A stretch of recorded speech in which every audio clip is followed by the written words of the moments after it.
guys, welcome to Lingua Marina. As you know, when you try to master something, you have to be consistent. But being consistent doesn't mean doing boring things. Being consistent means just doing something every single day for at least 15 minutes. Today we're gonna explore a 15-minute daily English language routine that can help you with your language and also make your life more exciting, because language equals life. It's not as boring as a textbook.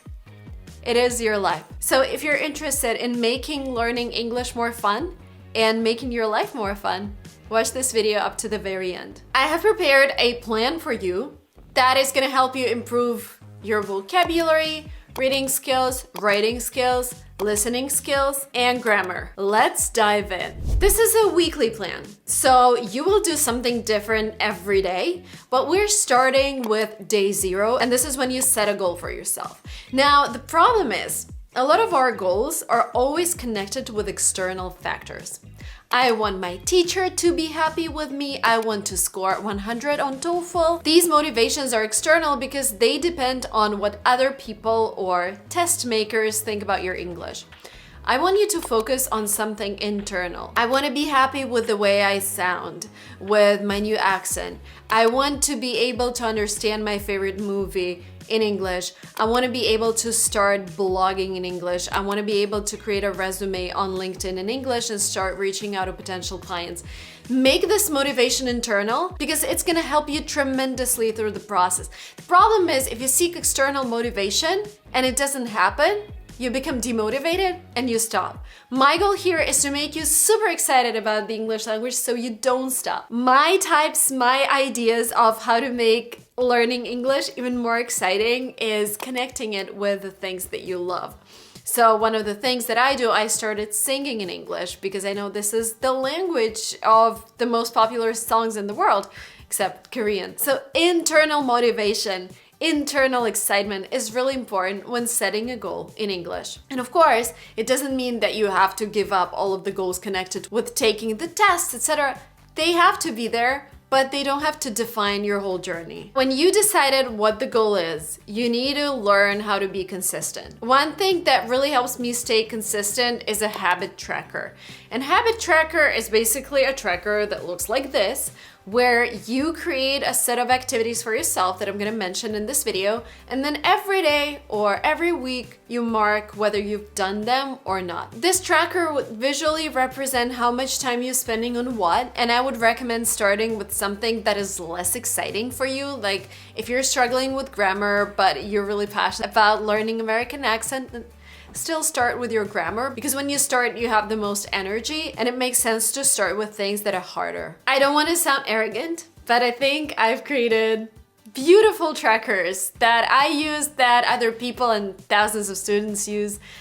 They are weekly, monthly, and yearly. And I was amazed how they help you form a habit so you don't have to force yourself to learn English, but you just do it automatically. Now you're all set with your goals, you have your habit trackers, it's time to create your study plan. And please remember that every study plan is individual and unique. I'm suggesting a framework here and please feel free to adjust it. Monday is our vocabulary day.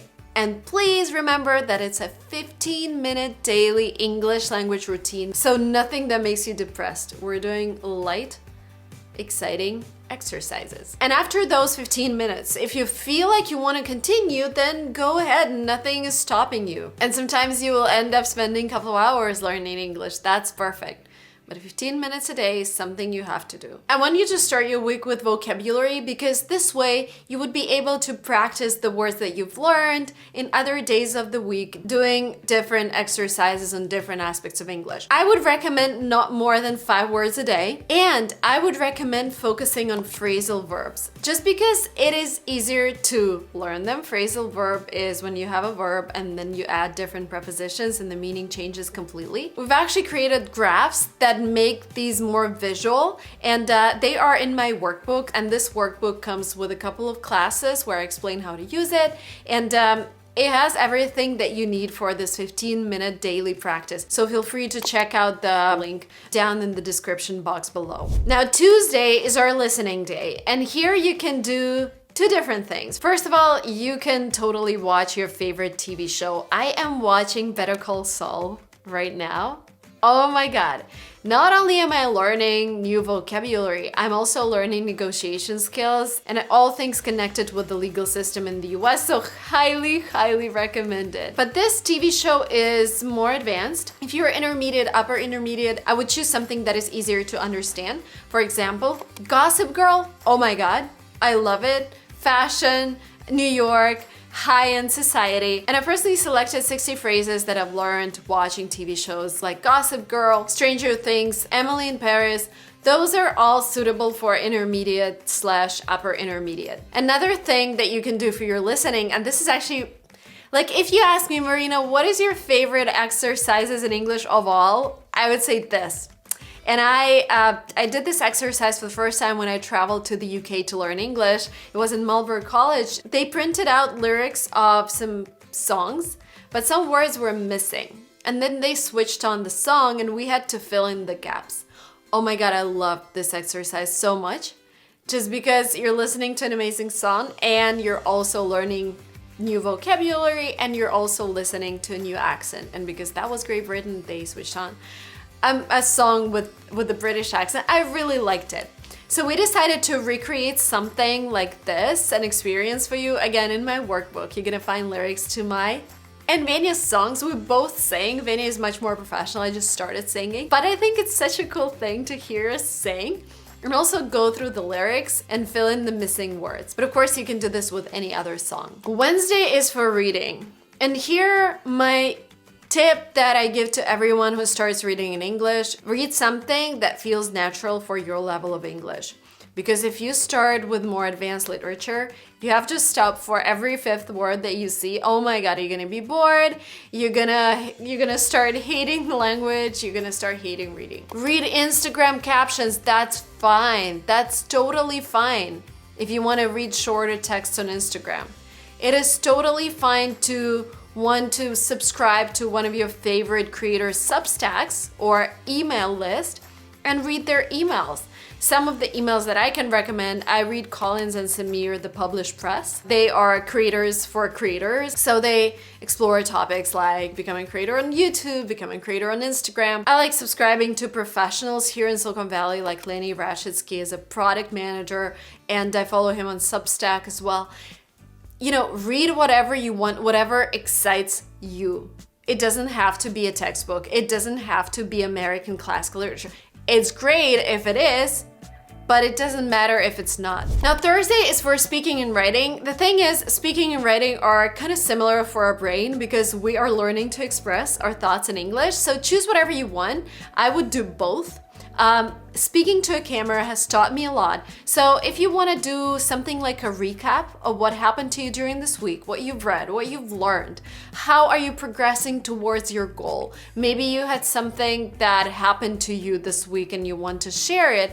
And it could be a video, it can be a voice message to your friend, it can be a WhatsApp group. Or another thing that you can do is journaling, something that can really help with your mental health. And you can do different types of journaling. You can do the gratitude journaling. So every Thursday you sit down and you write down 20 things that you're grateful for this week. This is an amazing practice to help you stay sane and help you stay grateful for everything that you have. Another thing that you can do is write down top 10 things that you would buy yourself once your goal of learning English is complete. Imagine you move to the States or whatever you're dreaming of.